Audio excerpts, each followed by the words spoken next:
Namaskar. I am going to take a session on WTO. As you all might be knowing, WTO stands for World Trade Organization. I am going to give you an overview of the WTO because it is one of the very important topic in the present scenario. Now, the World Trade Organization, when we think of, there are many issues relating to it. Issues relating to countries' obligations, issues relating to countries' rights, issues relating to market access, issues relating to putting your own obligations and trade policy. So the first thing is that when we talk about a trade policy of a country, we need to look into many aspects. A country's trade policy can be determined by the obligations which they take through the multilateral organizations. One of them is the WTO. They also take certain trade policy measures which are decided on the basis of their obligations through a bilateral or a regional trade agreement, which are in the form of a free trade agreements. And many a times the countries also decide their trade policy on the basis of the process of what we call is autonomous liberalization. That means they think that though their obligation to liberalize trade policy is there, but still they want to go ahead. So they move ahead, and that is what is called is autonomous route or autonomous liberalization. Now, when we talk about WTO, actually the WTO was established on 1st of January 1995, but there is a big history before the WTO was established. And the history starts with, and there is a good narrative or a story which I want to tell, how this multilateralism came. This came after the post-Second World War. At that moment of time, way back in 1944, the Bretton Woods conference was being held to discuss the post-war recovery of the euro, about the monetary issues, and so there are delegates from 44 countries which discussed establishing certain institutions.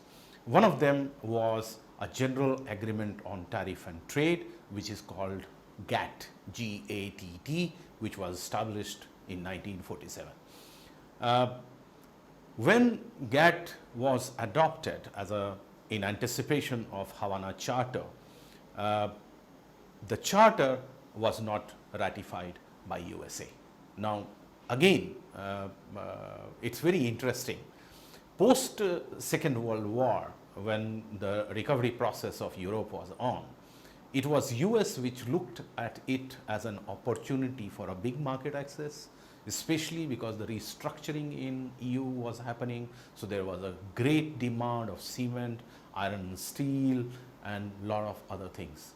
And US felt that if this is not happening, that means if Europe will start sourcing these materials from its old colonies with whom they fought the war, US will be blocked out. And so US pushed for a multilateral obligations or an institution to be set up for trade rules, and that is how GATT came. Though the Havana Charter was not signed, GATT was signed and was ratified, and it entered into force on 1st of January 1948. This got terminated on 31st of December 1994, but that was because the GATT 1944 or 1947 later on, it became the WTO obligations. There were original 23 countries which were called the contracting parties, which signed this agreement. Again, China at that moment of time, way back 44 to 47, was a signatory of GATT 1947, and then it backed out from it because of the change in the regime, and then later on again in 2000s it joined the WTO. So that is how we started from GATT, which came out from 1947 and then went on to become WTO way back on 1st of January 1995. The exception which was not covered in GATT 1947 was agriculture, textile and clothing at that moment of time. But when the WTO came into picture, agriculture, textile and clothing were covered. Why was there a move for establishing a multilateral trading system? The genesis is that countries feel that phased opening of market or reducing the trade barriers is good for a country. It's good for other countries too, because it creates enabling environment for trade, for investment opportunities, for mergers and acquisitions, creating efficiency and generally creating a welfare.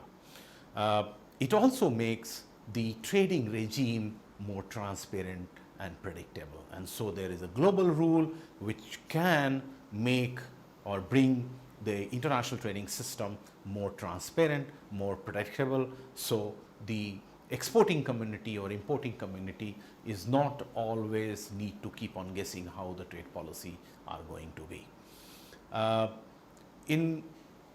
When the GATT was established and then subsequently when the WTO has come into force, basically it has worked on 4 broad principles. Mostly these principles are on the principle of universality, which comes in the form of a non-discrimination. So when we talk about these four basic principles, the first basic principle is called the most favored nation treatment. You would have been hearing about MFN and mostly in the context of India and Pakistan, but let me first dwell upon the principle of it. The principle of most favored nation is non-discrimination. For trading, you will not discriminate between one country to another country, provided both the countries are member of WTO.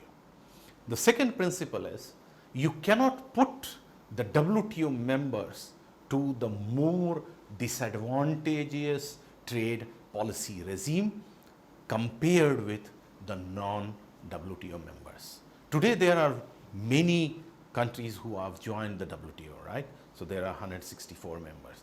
But imagine way back in 1947 when there were only 20 plus countries and they did not want to discriminate among themselves, and that membership kept on increasing because of this non-discrimination clause.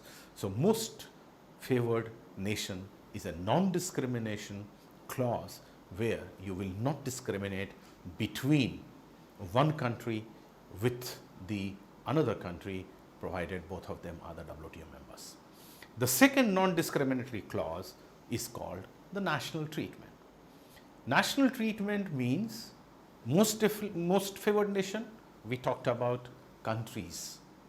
National treatment is about goods and services. The principle is once these goods and services have entered into your market, that means you have imported, if they have crossed the custom barrier and have entered into your country, you will not discriminate between domestically produced goods or domestically produced services vis-a-vis the imported goods and imported services, which means once the goods and services have been imported into your country, you will treat them equal. You will give them equal right to get into your domestic market and sell and trade. The third principle, which also governed GATT and is governing the WTO, is that the tariffs should be the only instrument for controlling trade, which means you will not control the trade other than the customs tariff which you impose at the time of imports. The fourth principle is that the tariffs which you levy on import will be bound. Bound means you are taking a binding commitment that these customs tariffs which you are going to impose on your imports at a given moment of time will be fixed, which means these are the highest level of tariffs which you can charge. So the countries in the process starting from GATT 1947 till establishment of the WTO, in every round they negotiated how their tariff can be reduced and they took a binding commitment. Let me give you an example. If say on this pen my binding commitment is 25%, which means that at any given moment of time I will not charge on any imports duties higher than 25%. That means I cannot charge 26%, 30% or 40% duties on import of pen from any WTO member country. But it gives me the flexibility to keep the duties lesser than 25%. So I can keep the duty 25 or I can keep it 20, I can keep it 10, I can keep it 5. It depends on me as a country, what is the rate of duty I apply. And when I was talking about at the introduction about an autonomous liberalization, in case of India, you will find that though we have undertaken commitments in agriculture and non-agriculture, and we have bound our rate of tariff on each product, on almost all the products, our existing rate of tariff is much lesser than what we have taken as our binding commitments in the WTO.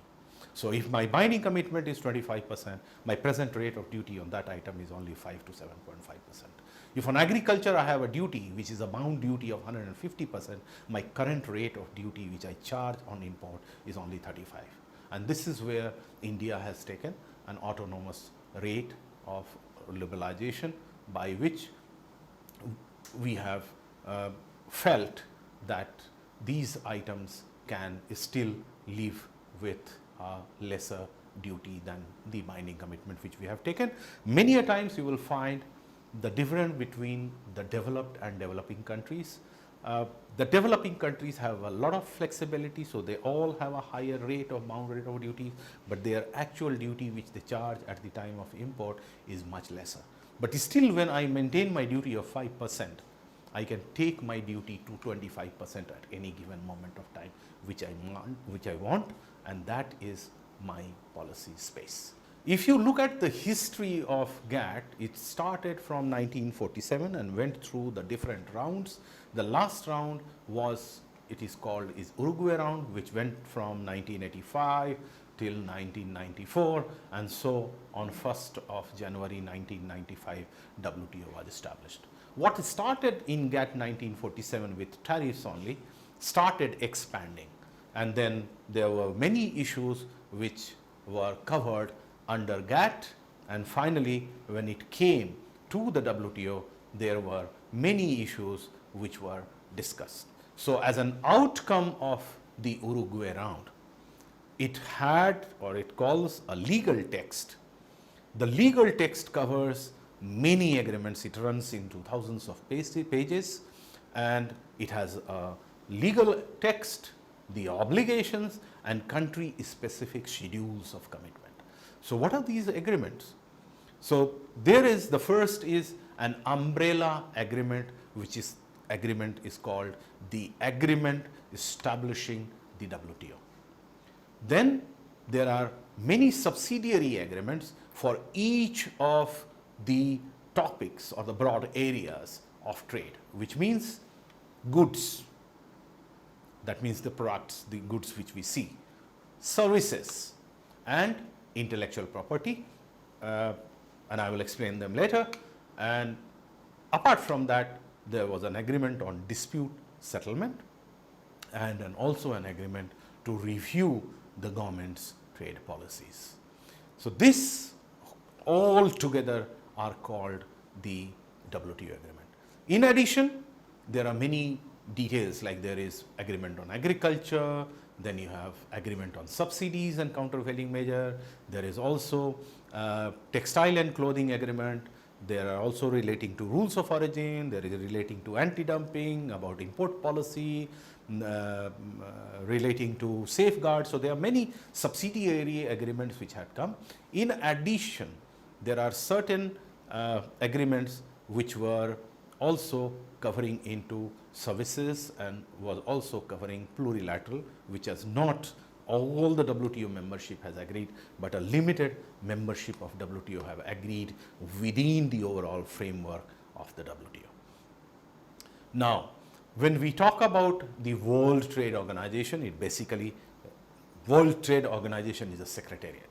It's a secretariat which is situated in Geneva, which provides space and a platform for all the WTO members to come, sit there and negotiate trade agreements, come and discuss and decide on dispute settlement process.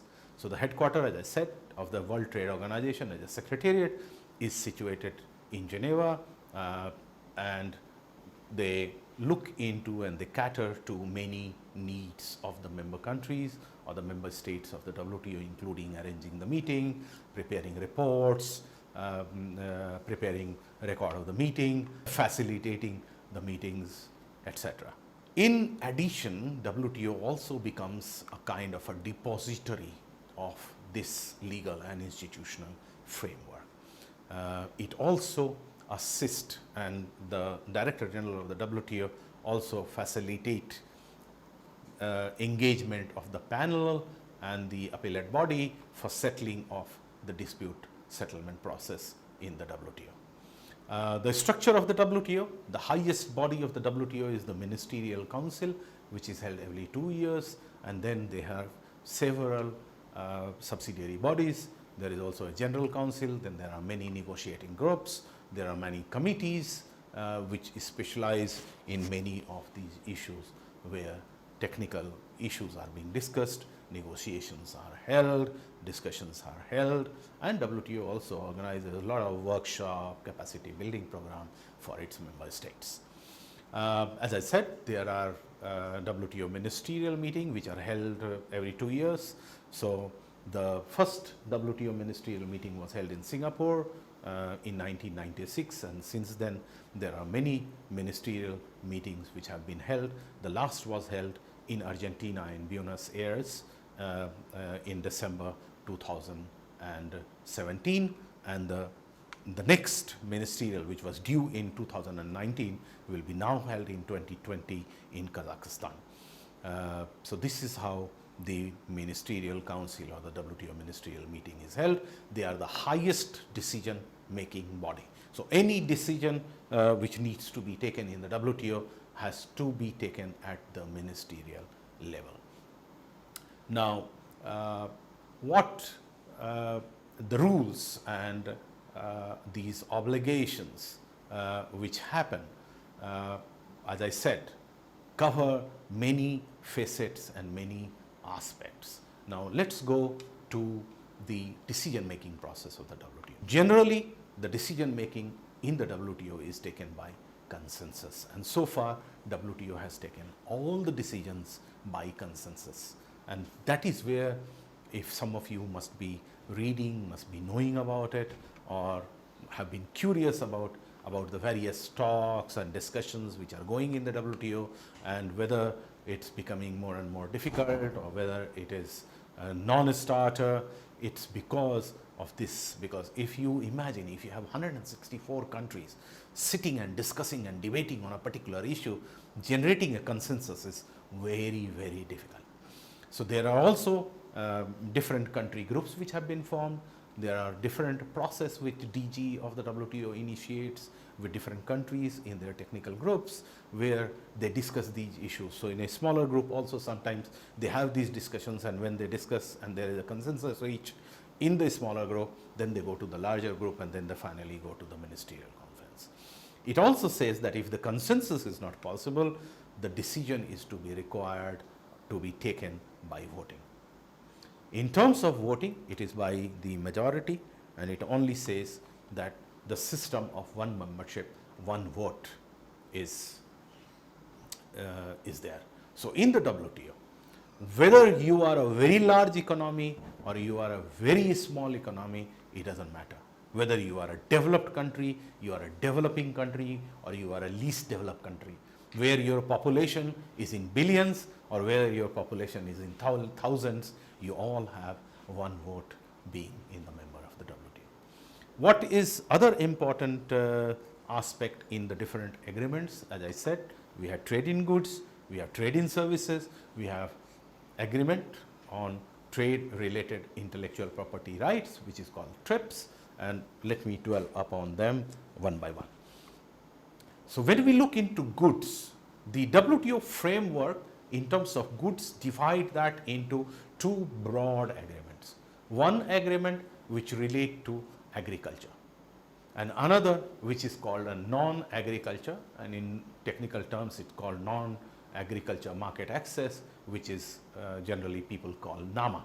Now coming to agriculture, agriculture broadly has three broad issues which is being negotiated, which is being discussed in the WTO.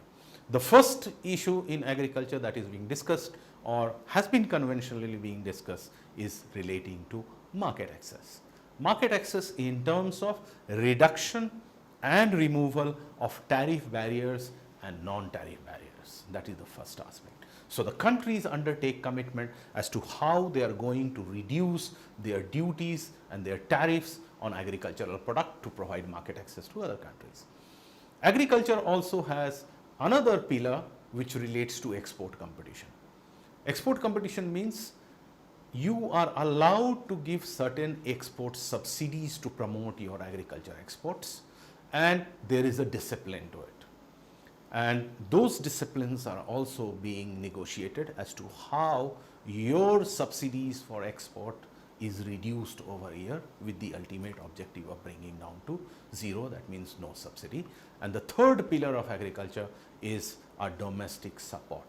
Many countries provide domestic support for domestic production, domestic consumption, for protecting the domestic prices and consumption in a particular country, and that is also allowed under the WTO under the Agreement on Agriculture. On non-agriculture market access, which is NAMA, there are two issues which are being discussed, debated. One is again tariff. How do you reduce or remove your binding rate of tariff, and how you reduce use of non-tariff barriers. Trade in goods have several other subsidiary agreements also, and one small group of that is called trade defense measure. Trade defense measures are required because countries anticipated that if they will liberalize their market, that means if they open the market, there may be a surge in import. This sudden rise in import or this surge in import may cause injury to your domestic market. If it causes injury to your domestic industry, which because of this liberalization is not able to face this competition, how do you protect your domestic industry? And that was a big question at that moment of time. There are two sets of trade defense measures. One which relate to unfair trade. And under unfair trade, there are two categories. One is anti-dumping, another is countervailing. These two agreements evolve from the fact that if a country is dumping any export or any product by way of exporting to an importing country at a lower price than the price which is there in their own domestic market, and this dumping is causing injury to your domestic industry, this is not a fair trade. And so the importing country, if its domestic industry is hurt, is allowed to take anti-dumping measures by way of imposing an anti-dumping duty. Similarly, if a country is subsidizing its export and that subsidization of export has led to surge in import in a particular country, which is causing injury to the domestic industry of importing country, the domestic industry of the importing country has a legitimate right to seek protection against the subsidization by the exporting country, and so the countervailing measures can be taken, and this is also allowed under the agreement on subsidies and countervailing measures. The third situation is that a country is, the producer is fair, it is not unfair, and is a very competitive, but it is exporting to you, but your domestic industry is not as competitive. So what does your domestic industry do? And therefore, the WTO also allows, under the provision of safeguard mechanism, that even if there is no unfair trade which is happening, an efficient producer is exporting to you, but because your domestic industry is not as efficient, but there is a surge in import causing serious injury to your domestic industry can seek a temporary measure for protection. This is a temporary measure. Safeguard is not permanent. And the industry will have to establish that when it is seeking the safeguard mechanism or a protection, how it is going to adjust to the global competition after the safeguard measure is being withdrawn. So enough protection is given to the domestic industry to protect itself from its legitimate concerns and some of the legitimate imports and some of the unfair trade practices which are followed. In addition to that, there are other many agreements, the agreements relating to, as we were talking about, non-tariff measures. Non-tariff measures can be in the form of sanitary or phytosanitary measures. They could be as per the technical barriers to trade, and they could be in several forms, import licenses and many other forms. And so the WTO has agreements on each one of them, disciplining the countries as to what their rights and obligations are and how they can legitimately put these conditions, and if they do not adhere to these conditions, how they will be non-WTO compliant. Okay, after goods, as I said, the WTO also covers services, trade in services. And as I was explaining to you, original GATT 1947 till establishment of the WTO did not cover services. So, trade on services was not covered. So, the trade in services was first time covered in the Uruguay round when the WTO was established. And so, GATT's GATS, General Agreement on Trade in Services, came as a part of WTO.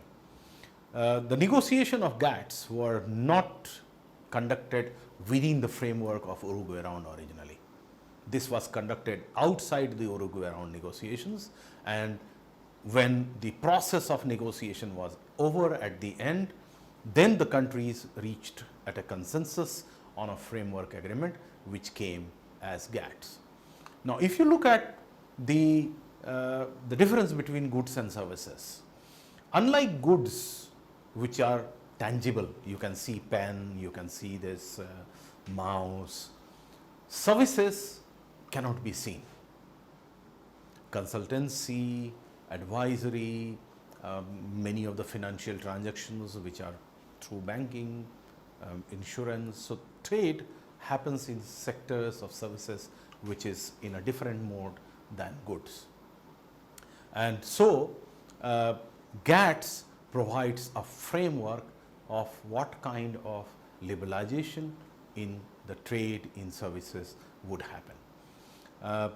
Goods you could control through the tariff and non-tariff at the border, but services cannot be controlled like that. So, the control of the services are through regulations and not through the tariffs like goods.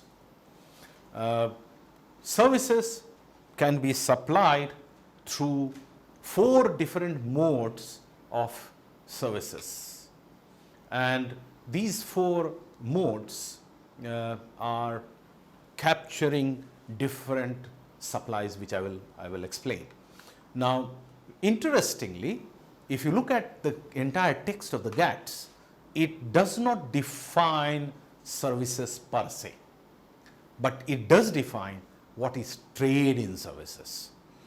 And this definition covers not only the cross-border supply of services, but also the transactions involving the cross-border movement of capital and labor.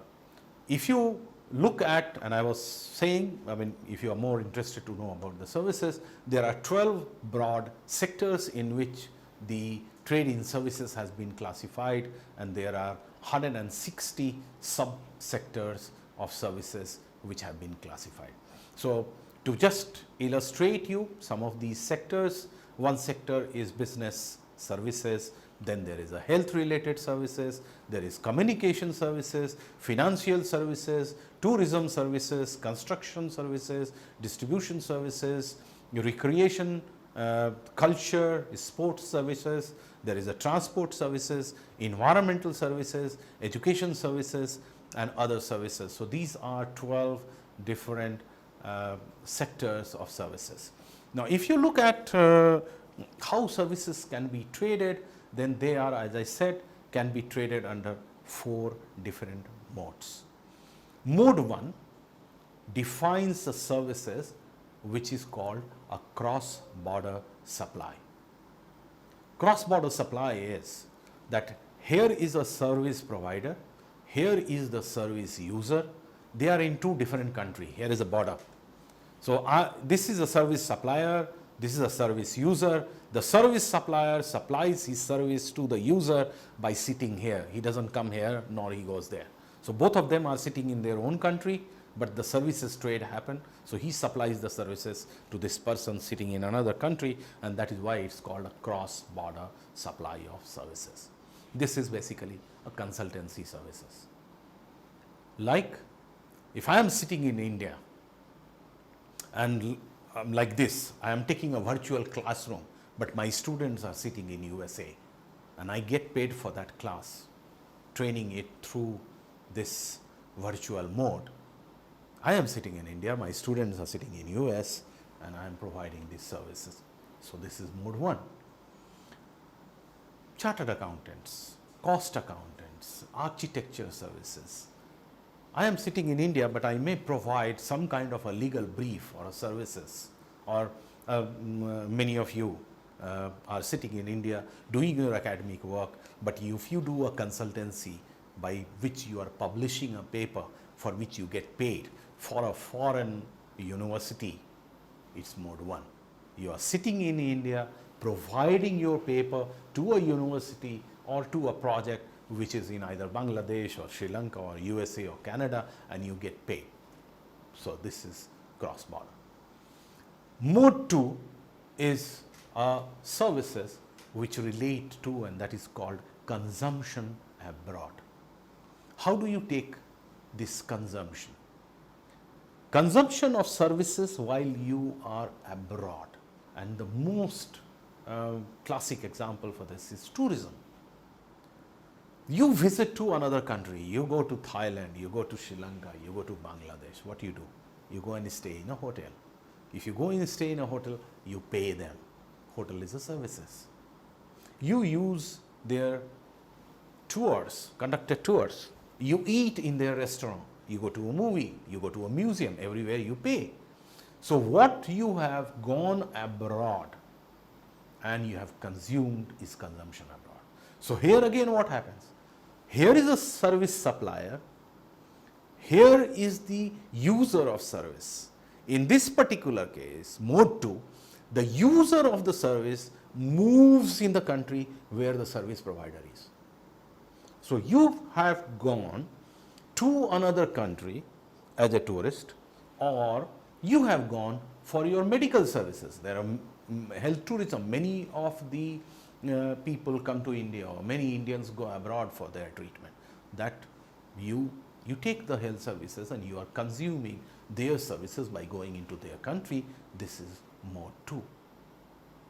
Mode 3 is one of the very, very important segment of services. In fact, a majority of the services trade takes place through mode 3. What is mode 3? Mode 3 is called commercial presence. This means that service supplier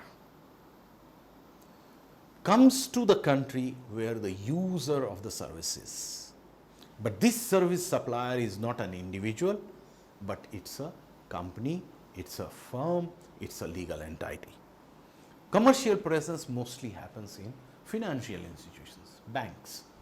So an Indian bank, if it opens a bank abroad and provides its services, an insurance company, a school which you open, a university which you open, a hospital which you open in another country, so it's an institution which is going. You are not going as an individual, but you are taking your company there and setting up a company and providing those services in the another country. This is called mode 3, which is through a commercial presence. This trade in services is one of the most important and most significant sector of services. So majority of trade in services which happens under mode 3. Other than mode 3, then there is only one mode which is left, and that mode is called temporary movement of natural persons. Again, here the service supplier goes to the consumer of the services, but here this supplier is not through a commercial presence, he is not a company, it is a person. So when Indian nurses go to Gulf, when Indian IT professionals go to US to provide IT and IT enabled services, they move under mode 4, which is through a temporary movement of natural person. Please keep it in mind, these are all temporary in nature. This is not for the citizenship, This is not for the green card. This is not for staying there permanently. For that, if you do, it is not covered under Mode 4. So Mode 4 is only when you go abroad to provide services. So let's recap. Mode 1, the service supplier is in the country where he belongs to, and the user of services is in his country, and both of them, they do not meet, but they remain static in their country, but the trade in services happen. Mode 2, the user of the services, the consumer, moves to the service supplier through tourism. Mode 3, the service supplier moves to the consumer of the service, but it's a commercial presence. It's a company, it's a firm, it's an institution which moves. It's not an individual. But when an individual moves to the another country to provide the services, this becomes Mode 4. Now, if you look into the varied interests of the developing countries and developed countries and what are the modes of trade, definitely developing countries have more interest in Mode 4, developed countries have more in Mode 3. And so there is a difference in terms of seeking market access between the developing and developed country. The third broader agreement of the WTO, which other than goods and services I talked about, is relating to intellectual property rights. This is through a trade related intellectual property rights, that is called TRIPS agreement of the WTO.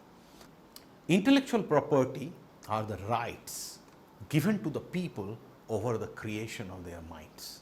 Innovation, something you have created, either through research and development or through your own inner self, but this is your own intellectual property, and that is what is recognized in this agreement.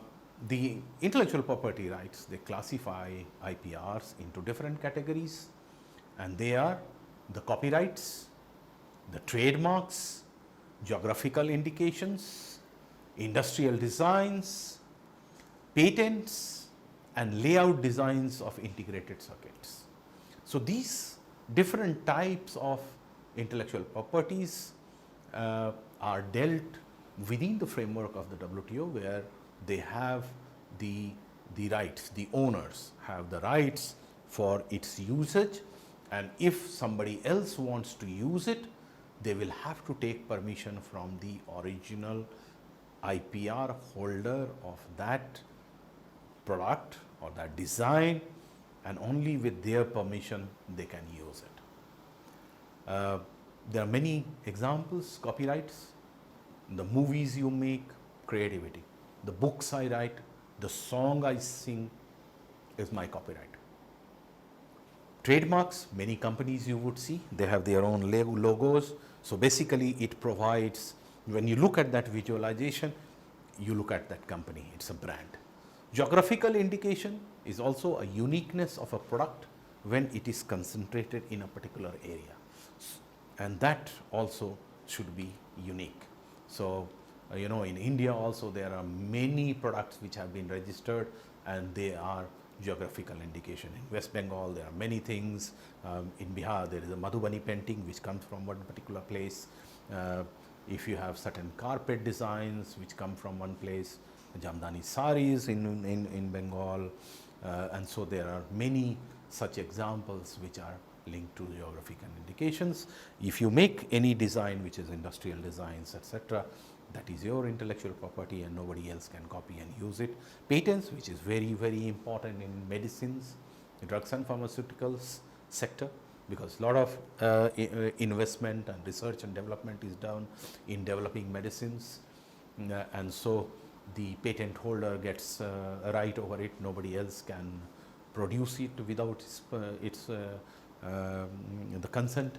And here what is important to us to understand in terms of patent is there is a lot of discussion, debate which is going on relating to TRIPS and public health.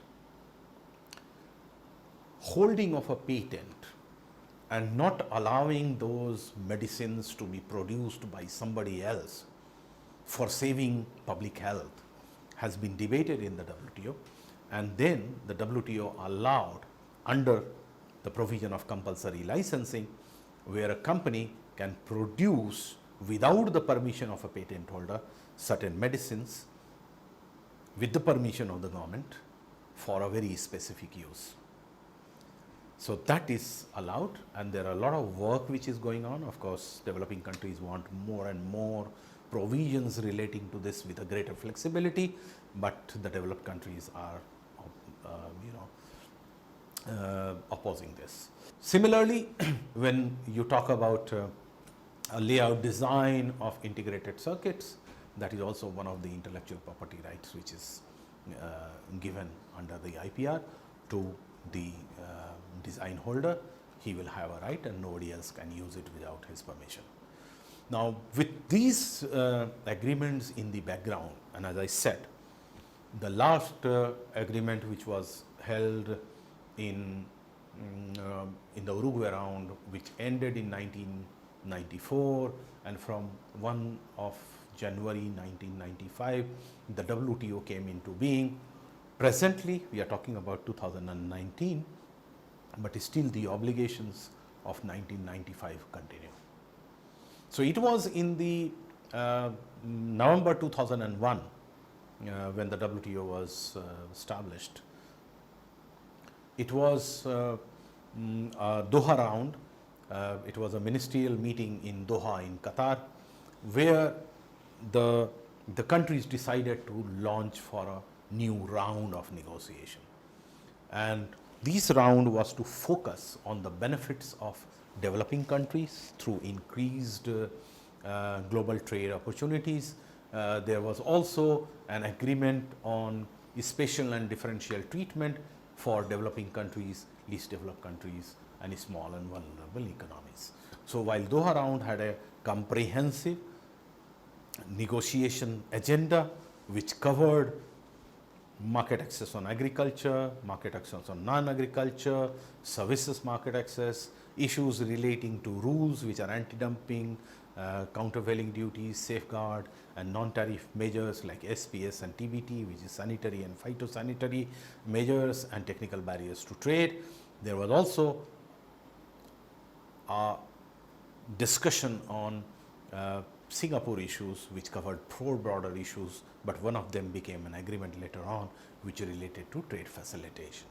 So negotiation under the Doha Round was comprehensive. It also covered discussions on TRIPS, and it was very, very ambitious. Along with that, the aspirations for developing countries to get more benefit under Doha Round, because it was called as a Doha Developmental Agenda, were very high. What developing countries were saying that in the WTO there were many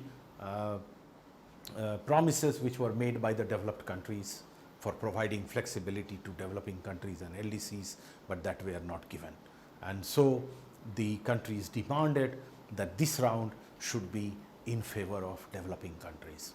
Everybody agreed, negotiations went on, but from 2001 to 2019, let me tell you upfront, the Doha Round perhaps is dead, because many of the developed countries do not want the outcome which they think is in their interest. Here at this moment of time, it would be good to all of us to recall when the multilateral trading system was to evolve way back in 1944, it was US which was pushing for it. And today, when the multilateralism is at crossroads, it's the US which is the biggest hurdle in stopping a decision on the multilateral obligations, and I will come to it a bit later, but this is what is a change in the position. A country which strongly believed in benefits coming out from the liberalization of an economy over the years, over decades, and now for the last 10 years or so has taken protectionism measures. So what it led by example of economic liberalization, it has reversed its position. If you look at the Doha Ministerial was then followed by another Ministerial, and then there was a 9th WTO Ministerial, which was held in Bali in Indonesia in December 2013, where there was some agreement on a package of issues which came. And decision was on in terms of a food security which developing countries were asking for, certain decisions for the least developing countries, and on trade and development issues more generally. But at the same time, in Bali, there was another agreement which came, and that was on trade facilitation. So the ministers also agreed that framework on trade facilitation is important, and they agreed for an agreement on the trade facilitation, and that became part of the WTO now because it has been ratified and all the countries have undergiven their commitments. Trade facilitation basically comes from the fact that it looked into simplifying the customs procedure through legally binding commitments. Though the trade facilitation was not in the original Doha agenda, this was one which came out in the Bali, and all countries agreed, because all countries felt that trade facilitation is an important aspect now for leading to or enhancing the world trade. There was also in Bali, as I said, about a package on the least developed country, which talked about providing them preferential market access in goods and preferential market access in services. Agriculture, as I was talking about, there in the food security issue, there was an agreement because the developing countries were asking for being provided certain flexibilities in terms of food security and public procurement. After Bali, then in 2015, there was a Nairobi ministerial meeting in December 2015, and there the big question came up on Doha Developmental Agenda. The ministerial declaration was very specific at that moment of time, and let me read this decision, which I was saying now that the Doha Developmental Agenda is at the crossroad and virtually dead. What it said? It said, we recognize that many members reaffirm the Doha Developmental Agenda and the declaration and the decisions adopted at Doha and at the ministerial conference held since then, and reaffirm their full commitment to the Doha Developmental Agenda on that basis. At the same time, the same paragraph 30 reads, other members do not reaffirm the Doha mandate, as they believe new approaches are necessary to achieve meaningful outcome in multilateral negotiations. Members have different views on how to address the negotiations. We acknowledge the strong legal structure of this organization. This organization is being WTO. So virtually from 2001 till 2015, whatever the negotiating groups in goods, within the groups, in agriculture, in NAMA, in TRIPS, in services, in rules, whatever was being discussed have been under dark clouds. And as I told you, the WTO decisions are taken by a consensus. The first official formal split came through this ministerial declaration, paragraph 30 of the Nairobi Ministerial Declaration. So the ministerial meeting in Nairobi only noted the slow progress and expressed that the work should continue. Thereafter, 11th Ministerial Conference was held in Argentina, in Buenos Aires. That was held in December 2017, and the conference ended with a number of ministerial declarations, but they were all semantics. It only discussed about fishery subsidy, e-commerce, and a commitment to continue negotiation in all areas. Let me repeat, a commitment to continue negotiations in all areas virtually means nothing. So no significant outcome of Doha agenda is being seen. Since then, the WTO is now struggling through new issues. These are called the new issues, which are under discussions and debate, mostly driven by the developed countries, by certain other developing countries also. So many doubts have been raised on WTO as an institution, whether it is able to deliver to the expectation of the member states or not. So WTO as an institution is how to create more effective, more efficient delivery system. Discussions and debate are being held on spatial and differential treatment to be given to the developing countries. Questions have been raised that within developing countries there are a very wide number of developing countries. So there are countries like India, China, South Africa, Argentina, Brazil, etc. Should they be treated like any other developing country? Many of them are in Asia or Africa, but much lesser or much weaker economy. How do we treat them? And this is under discussion. On dispute settlement, the US has very serious reservations, and it is suggesting how the process of dispute settlement can be more effective, and also whether the dispute settlement body can get into the national sovereignty. There are also discussions which are going on relating to micro, small and medium enterprises, e-commerce, gender, investment facilitation, and many other issues. So in this context, from 1947, when GATT was established and only started with some products, some goods on which the tariffs were kept bound, it came to the Uruguay round, where the negotiations were held from 1985 till 1994, where a comprehensive agreement of goods, services, intellectual property rights, and many other rules which came into being. From 1995, we went into 2001, where a Doha round of negotiations were started, which were more ambitious. That means you undertake more liberal commitment in agriculture, more liberal undertaking under non-agriculture, TRIPS agreement, make it more, widen it and make it more effective. Discussions were there on many of these rules, how to improve anti-dumping, countervailing, safeguard, as well as the regional trading agreements. And then it came from there to Nairobi, where doubts were casted that the Doha negotiations, the countries do not feel that that is a good way of dealing with it, rather new issues should come. So the question is, why and how will it happen? The issue is that the Doha agenda, when the tariffs were to be liberalized, the later on developed countries felt that the way the tariffs are going down, and their tariffs are much lesser, perhaps if they agree to these modalities, for the next round they will not have anything in their hand to offer and negotiate.